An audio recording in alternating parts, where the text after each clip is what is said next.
All right, so I'll keep admitting everyone who starts to join, and thanks everyone for hopping on this Friday morning. I almost said Monday. Whew, I skipped our weekend.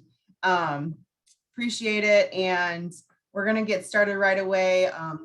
Claire Strader is our speaker today, and she'll be talking about organic farming and CSA vegetable farming. So we're excited to hear more about that. And again, if you have any questions as we're going through, feel free to put those in the chat or raise your hand, and Claire or I will see that and get to you. And otherwise, there'll be a little bit of time for discussion as well at the end if need be. All right, so I think with that, we'll go ahead and get started. All right, hello everyone, welcome. I am gonna share my screen and hopefully, actually, I can't tell. Amanda, is it being shared? It doesn't look quite right from my end. Yep, it's being shared. And it's just the presentation part? Yep. All right then. Looks a little different from my end. Okay. All right, hello everyone. I'm hoping that you'll have some questions, and so I want to move through the slides that I have directly. There are a couple of videos that I have in here also, so that you can see a little bit of people in action in our farms, and I'm really hoping they work and they're not glitchy. My PowerPoint is like unhappy that it's so large apparently. So first I wanted to give you just a little bit of background on myself, my farming background. I was a farmer from 1992 through 2013, as you can see there. I've got experience working on 4 different vegetable farms in New Hampshire, California, and Wisconsin. Most of my time has been in Wisconsin. As a vegetable farmer, I was here as a farm owner and farm director for 15 years. I've always done small scale vegetables. So my particular farm was around 5 acres. I worked on farms that were larger than that, and that other one was still about 5 acres. And then on all these diversified vegetable farms, typically a farmer will grow 40 or 50, like somewhere in there, different crops. And by crops, I do not mean different varieties, like different varieties of tomatoes, but I mean they're growing tomatoes and peppers and eggplant and cabbage and turnips and lettuce, et cetera, et cetera. So that's what the diversified part of that means. They're growing a bunch of different vegetable crops. My background is that I did direct marketing through CSA, which I'll explain in a couple minutes, farmers market, and also grocery accounts. And all of the farm enterprises that I worked on, managed, owned, were profitable enterprises, meaning they had net income that supported year-round and seasonal staff. Right now, my current position is as the organic vegetable educator. I'm an extension educator for University of Wisconsin in Madison. I started here in 2013. My position is shared between UW-Madison and the Fair Share CSA Coalition. Most of you probably know what extension is and are very familiar with that, especially since you've been hearing from my colleagues. But I will explain very briefly what Fair Share is. It is a coalition of, it ranges a little bit depending on the year, 40 to 60 vegetable farms that market their products through community supported agriculture, or CSA. And again, I'll explain that more when we get to marketing. They are all certified organic, and they are mostly in Wisconsin, but Fair Share also has vegetable farms in Minnesota, Illinois, and now also Missouri. And we've got some interest from Iowa farmers as well. So the point of the coalition originally was some shared marketing of CSA, and now that still is true, but now it is also a lot about that peer-to-peer learning and collaboration among farmers. My particular position as the organic vegetable educator focuses on, obviously, grower education, no surprise there. I do an annual conference. You're going to see some video from a past conference. And then I also work on an organic vegetable farm manager apprenticeship, which is a registered apprenticeship in Wisconsin where experienced farmers train new farmers to be long-term management staff on their farms, start their own farms. And then I also do some on-farm research on cover crop-based organic reduced tillage. So that's me in my position. And now I'm just going to move over into those three words that I had on the first slide, that the people I'm here to talk about: organic market farms. We're going to cover each of those. So what does organic mean? There's a functional definition of what organic means that a lot of that I use a lot when I work with gardeners, because gardeners don't need to go through any kind of formal certification process for organic.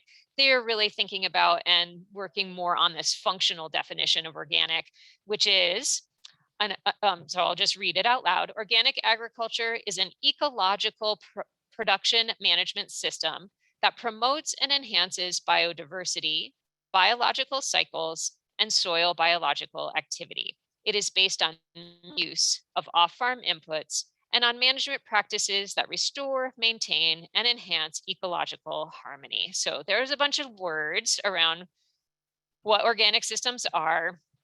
And then that photo on the left is the photo I like to use to demonstrate kind of what that means in action. So this is a photo of a tomato plant that I grew in my garden. I'm not farming anymore, so now I have a garden. And I went out into the garden one day and found tomato hornworm hanging from my tomato plant, and with all of those white cocoons on it. And what that is the tomato hornworm is typically green when it's alive. It's clearly dead, it's brown. And it was parasitized by these brachnid wasps. And those wasps lay their eggs on the tomato hornworm. Those eggs and larvae, eggs hatch, the larvae grow, and they suck the juices out of that tomato hornworm and make more of this beneficial insect that is the brachnid wasp. And that is what we're talking about with organic systems. So that is the way, when we have the tomato hornworms in balance with these parasitic wasps, then the tomato hornworm cannot cause an economically significant level of damage to the crop. Instead, the wasps are taking care of that. And you can see, if any of you who are familiar with tomato hornworms know, that they totally defoliate a tomato plant pretty quickly. And you can see that tomato plant's in pretty good shape. The wasp has done its job. So that is the functional definition of organic. There's also a very important legal definition of organic, and it's right there on the screen. It is a production system managed in accordance with the Organic Foods Production Act and the National Organic Standards Rule of 2000. And in order to use the word organic for any farmer, whether they're growing vegetables or dairy products or anything else, in order to use that word organic, they must be certified organic and follow the regulations set out in this Organic Standards Rule of 2000. It is illegal to use that word without being certified. And then, so how is certification achieved? It's achieved through that functional definition. You have to have those organic systems in place on the farm, and you have to only use the products allowed in organic agriculture. So products that are allowed do not include any synthetic inputs, such as Roundup or Sevin or Miracle Grow, any of those things. So no synthetic inputs as herbicides to kill plants, no pesticides to kill insects, and no synthetic fertilizers like Miracle Grow. There really, as far as I know, there are no effective organic herbicides, so I'm going to leave that one aside. There are some effective organically approved insecticides. Organic products tend to have, organic inputs such as these tend to have, their effectiveness is not quite as strong as the synthetic inputs. By that functional definition, those systems really have to be in place. And in organic systems in general, it is really all about feeding the soil, making sure there's a healthy soil environment so that we are in a balanced insect ecosystem as well, so that those inputs are not required in order to get a crop off the farm.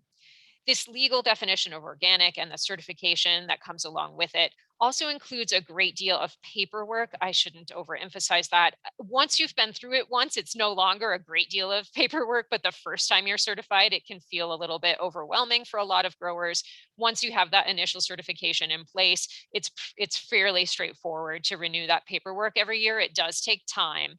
And it also means keeping receipts, keeping the seed packets, keeping the proof that farmers need that they are using approved products in that system and that they are not using disallowed products in that system. One thing that used to niggle me as an organic vegetable grower is that I had to keep my empty seed packets to prove that the seed I was using on the farm was not treated. And that for me was like, I have the invoice that I bought the seeds. Do I really need the seed packet? And the answer was yes. So basically I had to keep that trash in my file system in order to prove that I was following the requirements of the organic system.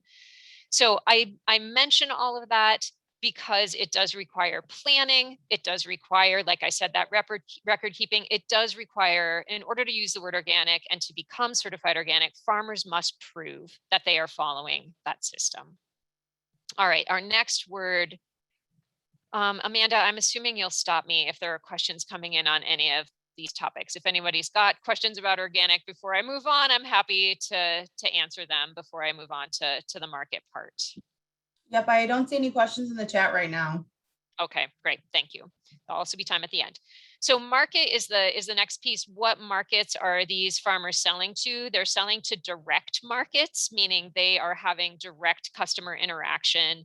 Some of these farms will also sell to distributors that will, purchase a good deal of product and then sell to grocery stores or other buyers.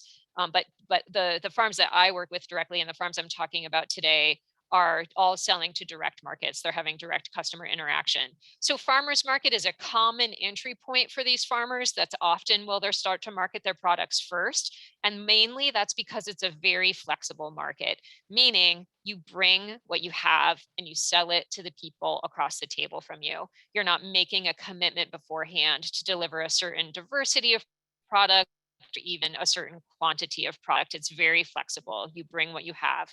There's face-to-face interactions, I already said, and the big downside of farmers markets for many farmers, and the reason they try to move on and past farmers market as soon as possible typically, is because the sales at farmers market are very dependent on factors outside of the farmer's control, such as the weather on the day of the farmers market. If it rains or it's windy or there's something else going on, it could also be really cold, then fewer customers are likely to come to that market. It can also be in Madison, where I sold at the Dane County Farmers Market for many years. If there's a football game in Madison, that will have a big effect on that market as well. And that's not in my control. The farmers market happens at the same time every week, whether I like it or not. And so that is an important consideration for farmers market. That said, it is a really great entry point because you can really see what your customers like, what they don't like, and how it gives a farmer a time to develop their production skills and be able to move into some other less flexible markets, such as CSA. So CSA stands for Community Supported Agriculture. The concept is fairly old now in this country. It was developed in it was developed in a few different ways before this modern concept of CSA. One of them was through a professor at Tuskegee University, whose first name I am forgetting. His last name is Waitley, and he was a Black man who was an agricultural professional who developed a system that he called clientele membership clubs. And the idea was that the farmer would grow all the food on the farm, and then the members would come out to the farm to harvest that food and participate in that community part of that system. He did not call it CSA or community supported agriculture, but his ideas around that were very foundational, as I said, to the modern concept of CSA, and that was in around the 1960s. The ideas for CSA came from other parts of the world as well. Both Japan and Germany had some early ideas around CSA, all based on the idea that the farmers are growing the food, in community and as a direct support to that community. And in return, the community also is supporting the farmer by committing to purchase that food. In the case of the clientele membership clubs, also actually committing to come out and harvest that food. That's not the member harvesting the food is not a concept that has continued into the modern CSA. These markets are not flexible. If when a customer will sign up for a CSA share at the beginning of the season, they will then get regular deliveries of the harvest throughout the season in whatever schedule or quantity they choose. There's a lot of customization and flexibility in CSA right now in terms of the consumer end of it. But once the consumer has paid for and agreed to that share, the farmer does not have a lot of flexibility in what they provide. The quality must be very high. The quantity must be reasonable so as to be usable and interesting, but not overwhelming so that the customer is having waste that they don't want to have.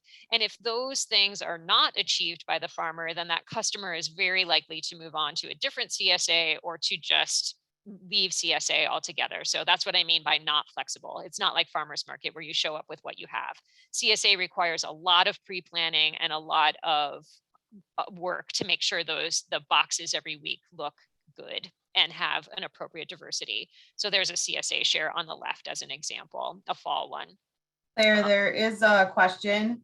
Is CSA farming the same as co-ops that I've seen? I don't know what is meant by co-ops. Could I, I'm happy if whoever's asking that question wants to come off mute and explain a bit more about what you mean by co-ops, I would be happy to answer that question. If you mean the grocery co-op, then the answer I think is no, it's not at all the same, but I think I'm not understanding. So maybe come back to me if there's more written about that. As with CSA, payment is collected in the and the logistics for CSA can be pretty complex. So it can require all those farms are packing individual boxes that have the appropriate crops in them, and then bringing them to pickup locations, usually in a city, where the CSA members then come and pick up those boxes from that location. As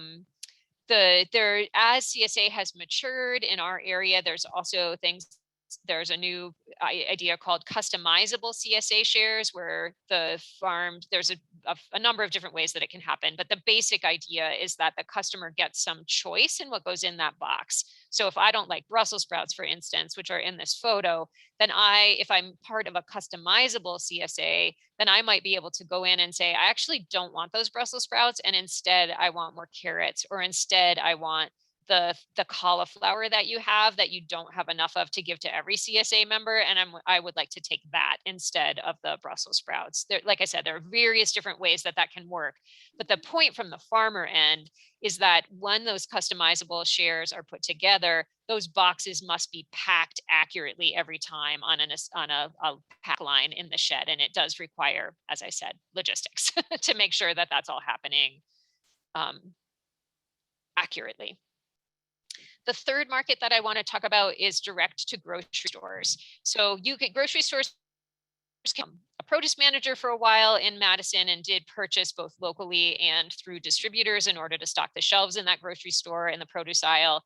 And there are plenty of distributors that you can purchase those produce items from. And there are also lots of local farmers who back up their truck to the dock at that grocery store and deliver product directly to the grocery store. This is the least flexible market. When a farmer selling direct to grocery says they have X number of cucumbers cases and they're making them available to that store, they must deliver on those cucumber cases. Because if you don't, then somebody else is going to be interested in doing that and likely will. So these are very easy customers to lose if you don't satisfy their needs and give them what they need. Quality for grocery is also very high. It must be very high because those products need to last store shelf so that then customers can come in and purchase them. So it's a little bit more distant direct market. The benefits of grocery is that the cases that you can sell in bulk and sell by the case. There's a lot less interaction with the customer. You're not really interacting at all with the final person who's buying it off the shelf. You're just working with the buyer at that grocery store. You must be able to forecast. So that means being able to walk through your field and know how many cases of cucumbers are going to be harvested that week, so that you can put that on an availability sheet, and the customer, the grocery store, can buy that from you. The sales are very independent of sales day weather events. So if it's raining or snowing or hailing, with very few exceptions, you're going to be able to deliver those goods and make those sales regardless of the weather. I say that about sales day because, of course, all of like the growing practices and the production practices are very dependent on the weather, but the sales are not. While we're still on markets, I want to just give you a little idea of what the income potential is on some of these farms. This is a chart that was recently published by PASA, which is an organization of sustainable farms in Pennsylvania. And this updated information is based on a report that originated in Wisconsin many years ago. I want to say it was like in the early 2000s, something like that. So they're kind of redoing the work that was done here in Wisconsin a while ago with some new numbers and new farms in Pennsylvania. One important thing about this chart is that these are not organic farms. They are not certified organic. There does tend to be a premium in pricing for organic farms. So just keep that in mind. These charts are not organic farms. This is a chart that shows the income from vegetable sales. So this is not from any other income that the farm might have, be it selling eggs or anything like that. It's strictly vegetable sales. These farms do not typically have crop insurance, because the crop insurance programs they're based on commodity crops like corn and soybeans and those kinds of things. So the crop insurance that's available does not work for these vegetable farms. I've had multiple conversations with farmers about it. So there's no insurance payments in these numbers either. So you can see on the side the scale: less than 3 acres, 3 to 12, or greater than 12 acres. And then the, those percentiles, the lowest 10% of gross sales up to the highest 90th percentile of gross sales. And then what we've got in the median there. So you can see, like I said, those gross sales. The next chart is net. So these are those gross numbers. Obviously, this isn't translating directly because I should have said this earlier, there are 39 farms included in this report. And the years that the income that the report was tracked, where data was collected, was 2017, 2018, and 2019. So 39 farms, 2017, 2018, 2019. That's what this data is coming from. And you can see the net income here is at farm overall. We could also look at this at the acre level, but I thought it would be more interesting for you to look at it at the full farm level. So you can see in that median there, farms less than 3 acres, not looking so good, an annual net income of almost $2,000, not very exciting. But then once you get a little bit bigger, we can see that, in the median, that greater than 12-acre farm is making almost $87,000 net in a year.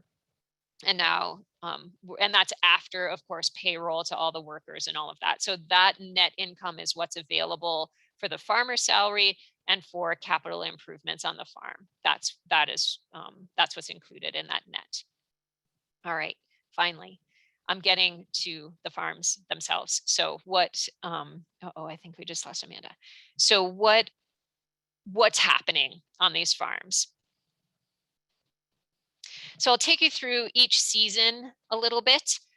In the winter, what is happening is there's a lot of planning, a lot of paperwork. They're ordering seeds, they're hiring people, they're starting to do those pre-sales to CSA members, and they're also having conversations with the grocery stores that they're selling to directly to set those accounts up for the coming season. They're doing repairs on their equipment. They're working with a lot of spreadsheets, all computer work, sitting at that computer. All of these farms have well, with a rare exception, they all have websites because they're selling directly to consumers. So they're updating those websites. They're doing professional development. Sometimes they're learning about how to design a website, what the best payment processor is for that website. Should they be using Square or Squarespace or Weebly or all these other things? So there's a lot of that back end stuff happening in the wintertime. The winter is always too short. There's a lot of work happening in the winter. And then one of those things is also conference. It's conference season. And I'm going to play you next a video trailer that we put together for, I really hope this works, for the. Can I interrupt you really quickly? There's a couple of questions before we get to the video. Yeah. I know Amanda dropped off, but I'll read them from the chat. So is CS farming the same as co-ops that I've seen? Says in their area, there's an organic farm nearby and people can help work there for free in exchange and can share receiving some of the produce. Let me see here. People can help work there for free and in exchange can that's, yeah, that sounds like a worker share agreement. So they're on the CSA farms. Some of you can work there for, usually it's a 4-hour a week commitment, and then you get a CSA share every week. So if that, yes, that sounds very similar. Those all of those CSA farms that have worker shares also are selling shares where you pay a price and get that share delivered. So it sounds like there's some similarities. I can't say whether it's exactly the same. Great, thank you. The other one is, it says even 3 acres seems like a very large crop area for vegetables. As far as time and working goes, approximately how many people does it take to regularly work a 3 acre or greater farm? Yeah, it really depends on the farm. The 3 acres will often be just a farming couple or potentially one person, depending on the scale that they're working at. So let me see here. So scale is often talked about in the number of acres, but it can also be talked about in terms of the scale of equipment. So in this video that I'm, maybe not this one, but the next video that I'm going to show you, you're going to see people working with tractors. So that's a very mechanical scale, which tend to be larger farms. And then there's also a hand scale where lots of things are being done by hand, including the harvest and all of that. On vegetable farms in general, whether or not there's a lot of mechanization, there still is always a lot of hand work, and because of the nature of vegetables. And so there do tend to be like those, let me see here. There's one of the farms that you'll see in the next video. I want to say they have about 15 employees that come on in the summertime. And then there's a lesser number of employees in the wintertime because they don't have as much winter work. But so it could be on those 3 acre farms, anywhere from 2 to 4 people. And then the worker share agreements that I said earlier, that can also be an important piece of that labor. Great. All right. Well, there's one more just came in if you want. How do apple orchards fit into this topic? I'm not going to talk about apples. It's a different animal altogether, huh? Yeah. Okay. I realized I didn't hit the special button when I did my sharing. I need to hit the sound button. I'm sorry. Share sound. There we go. And now this will work a little bit better. Okay, go ahead. Thank you. But now I lost you. Oh, shoot. Okay. Well, I'm not gonna be able to see you apparently. All right. So hopefully you'll hear the sound on this video, but interrupt me if you can't. This, like I said, is a trailer for the 2017 Organic Vegetable Conference, and it's a little bit funny. So I hope you'll find it funny. But the reason that I'm showing it to you is so that you can see some of the people in action working on their farms.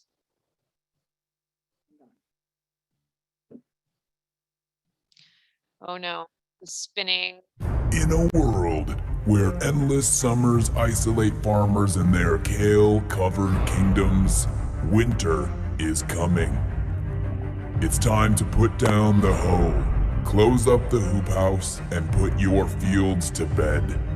It's conference season. This February, the Organic Vegetable Production Conference will bring together farmers from around the Midwest.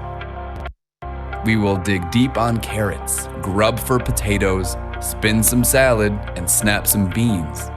Photos and videos from fellow farmers will bring the field to life in the Alliant Energy Center during this banquet of farmer-to-farmer skill sharing. If advanced management topics are what you're hankering for, join the conversation on hoop house systems for long-term production, cover crop equipment and establishment, or cultivating management-level employees. No matter the main course you choose, you will want to save room to discuss best varieties for a wide range of crops and making a life on a farm, not just a living. It's time to take a break from the pack shed and warm up those icy cold fingers by typing in this address or clicking on the link below to learn more and register now. I'm gonna stop it there because that's just how to join the conference. I don't think we need to go over that part. And I am sad because I can't see any of you anymore. But I will keep talking. I trust that Amanda or Brian will interrupt me if I need to say something else. So I am gonna move on to spring. Like I said, that showed you a little bit of people working on their farms, and I've got one more video coming later that'll be focused specifically on carrots, so you can see more of the details of that. But in the spring in general, the list on the side is what people are doing. So you can see this is a photo. This was my greenhouse actually, and we are moving flats onto and off of those stretchers so that we can move them out of the greenhouse into the outdoors so that they can harden off before they move into the field. We seeded them earlier and now we're getting ready to harden them off. So notice people are bent over carrying. Another thing, let me see here. There we go. Another thing is soil prep. So that can often include tractors. It doesn't always include tractors. That's a photo of a chisel plow right there. Seeding, these are a couple of seeders that are used. They're push seeders. There are different styles of seeders. You saw a tractor drawn seeder in that video a minute ago, and you'll see it again in another minute. Those are push seeders where each individual line is done by hand. Trellis is important also. Often vegetable farms, we want those vegetables up off on the ground so that they're not getting disease or soil splash on them. And so putting in trellis is always done by hand. You can see someone hammering in some stakes right there. Mulching is another thing that will happen. This is a photo of Brussels sprouts with living aisles. That's a cover crop of clover as a living aisle. And then the Brussels sprouts right underneath are mulched with marsh hay to keep down weeds, stop soil splash, keep the clover out from under the bed, etc. So laying all that mulch down, it also is another thing that typically happens by hand, not always by hand. This is a photo of people weeding and a very important spring activity. You can see in the foreground that someone's pushing a wheel hoe, which is more of a hand scale tool that is cutting off and killing the weeds. And then in the background of that particular photo, you can see people on their hands and knees weeding with hand tools also. And then of course, in every season, except for winter, there's harvesting, and sales happen in every season. But these folks are harvesting some early spring crops of salad mix and radishes and that kind of thing. Summer is the next season. Planting is an important part of summer. This photograph is showing planting by hand. It doesn't always happen by hand. There are also, I don't have any photos today, but there are different types of transplanters that can be drawn behind a tractor where people are sitting on them and they're typically like leaning to one side a lot to put a plug into the ground. Sometimes, when it's going well, maybe they'll get up at the end of the row and switch seats so that they can lean to the other side while they're putting it down. But you can see the ground is already worked. The plants are going in, compost was laid down by hand in all those holes, water has to go in. A lot of those transplanters will put water into those holes as well. Weeding, this is people taking row cover off. Row cover is one of the ways that organic farmers exclude insects from the crop to keep them healthy and whole, to keep the crops healthy and whole without the use of pesticides. In that photo, we're taking the row cover off so that we can weed that crop, and then those plants are big enough that row cover likely will not go back on. But rolling and unrolling row cover is stabilizing row cover, holding it down in the path. Those are important jobs done in order. You can see weeding is still going on farms in the summertime. This is a photo of my crew from a number of years ago. We had a 5-year plan to eliminate all weeds from the farm. And we were doing all that hand weeding. The hand weeding earlier. Ideally, when you're weeding, you want the weeds to be really small. But this was a photo where we had to do some rescue weeding and pull out those big weeds. And we're actually removing them from the field and into the compost pile because we don't want those weed seeds to fall on the ground and then make more baby. Irrigating is an important thing. Also, you can see that those folks are setting up some irrigation line. That is, I'm irrigating right there a cover crop to make sure that germinates. That's what's happening there. Harvesting, this crew is harvesting green beans. They're bent over those rows. There are mechanical green bean harvesters that can be drawn behind a tractor. They tend to be very expensive and you want to be doing a lot of green beans in order to make that worthwhile. So we always did ours by hand, and that is how we did it. And then sales, always sales, lots of customer interaction with our crops throughout the year. Fall is the final season that I'll talk about. Harvesting is the big thing here. You can see we're doing some work with Brussels sprouts in the upper left corner there. Cover cropping is also pretty important, very important in the fall, all season, spring, summer, and fall, but fall in particular, because we want to make sure that soil is all covered going into the winter so that we're not going to lose it. And so this is a photo in the center, top center there is a photo of what that field looks like going into winter so that we're keeping all that soil in place. You can see there's someone driving. There's a lot of driving around of crops for sales in every season for these farmers.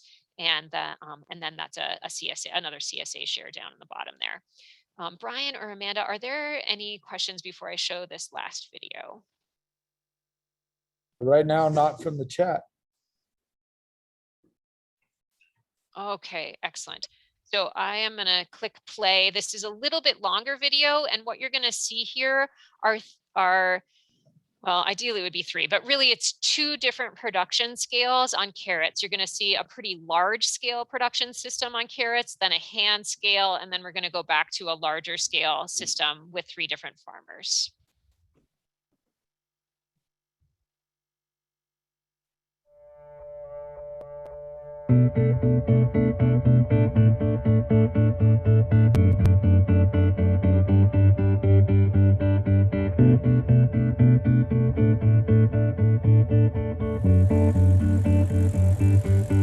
So that right there is just creating the bed, loosening the soil for seeding. Obviously, this is a tractor-drawn implement. And then this is a tractor-drawn seeder, a Planet Junior. These are pelleted seeds, not that that matters that much, going into the seeder, and then the driver has to follow the rows and get that seed into the ground. We're going to see a different system in a second. On this farm, weed management right now is being done with a flame feeder. So that is propane on that tractor that is creating those flames. Hand mowing of weeds around those irrigation lines. That's irrigation lines being moved. Irrigation is very important for carrots. And then here's a harvesting machine coming in. You're going to see this is pretty cool.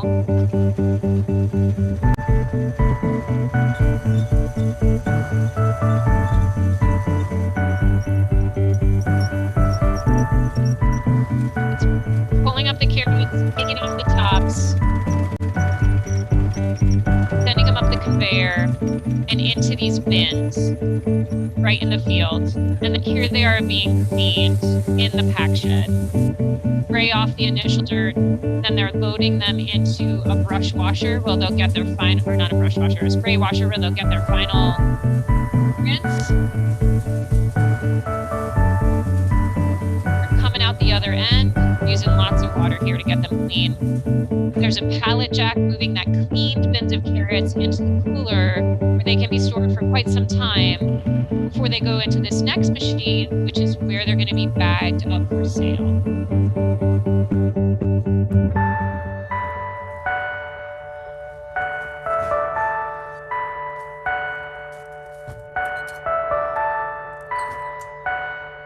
Now we're going to move to a hand scale system. This is a much smaller farm. They have about, I think Laura has about 6 acres. So you can see everything is by hand. Here she's spreading some fertility amendments. And she's taking, well, not everything. She's taking her tractor through to till that soil before planting. And she's using this push seeder line of carrots. We skip all the weeding on this farm and move right into harvest. This is an undercutter, which is being drawn underneath the carrots. That's a weight that you see on the back, so that the carrots can be lifted for this next step, which is when the soil is tough and it doesn't go so well. Those folks on the right are still, they were digging out the sides. Now we're bending over and pulling those carrots out of the ground and making piles. And then by hand, we're snapping all those carrots and putting them into those plastic lined crates. We want to hold that moisture in the carrots. They're kneeling, taking a little minute to juggle. And then here are those carrots coming in from the field and going into the cooler, much smaller crates here. And then this is the cleaning process on this farm. This is, you see, it's an old ringer washer that agitates the carrots to get the dirt off. We're bending and putting them back in those crates and putting them back in plastic, so just much smaller scale here. No pallet jacks, lots of backs. And then this is the last farm.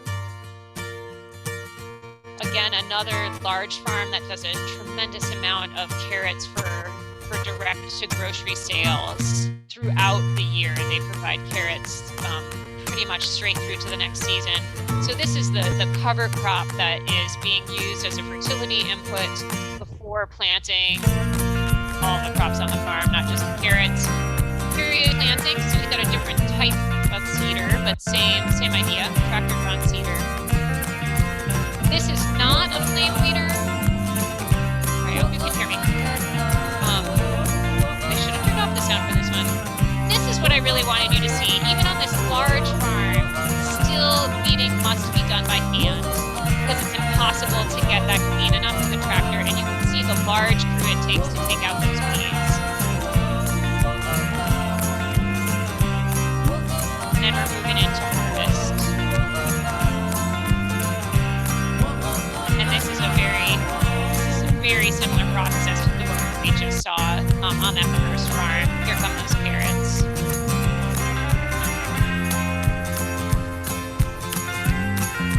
Knocking the dirt off, taking the tops off, through the conveyor, and into the bins.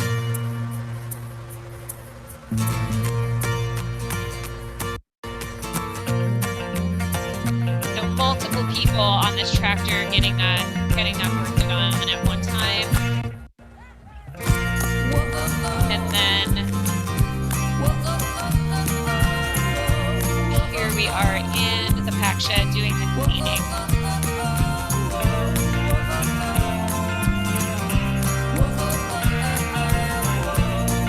Lots of carrots coming in, and then there they all are in the cooler, getting ready for storage and delivery.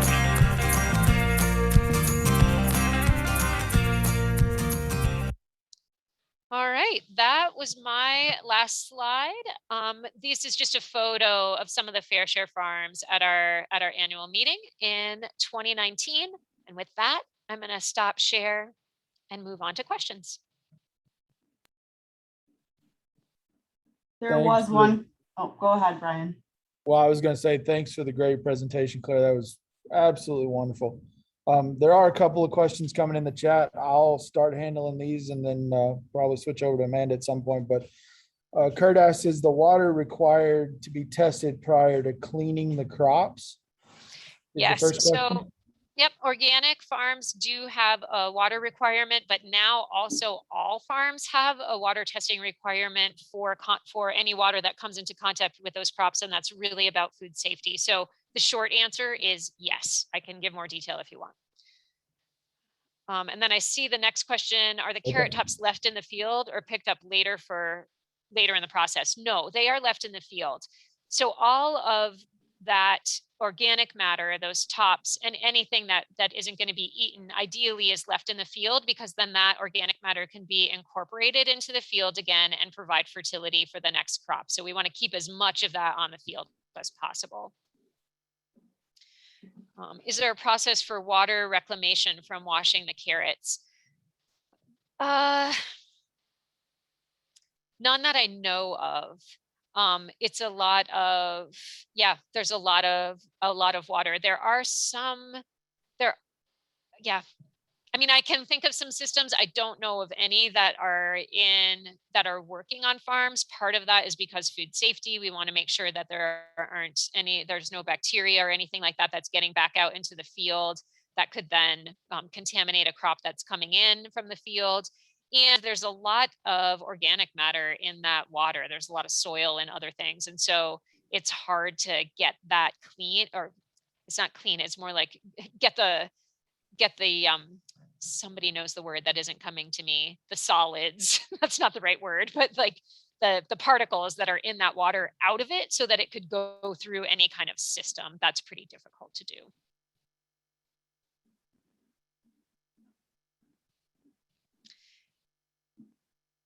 Those are all the questions I see in the chat.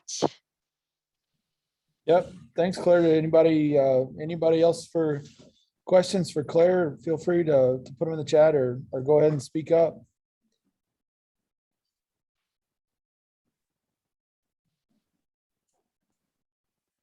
All right. Well, if there isn't any more, we'll let everyone have 10 minutes or 13 minutes back of their day and be able to move on with this nice Friday.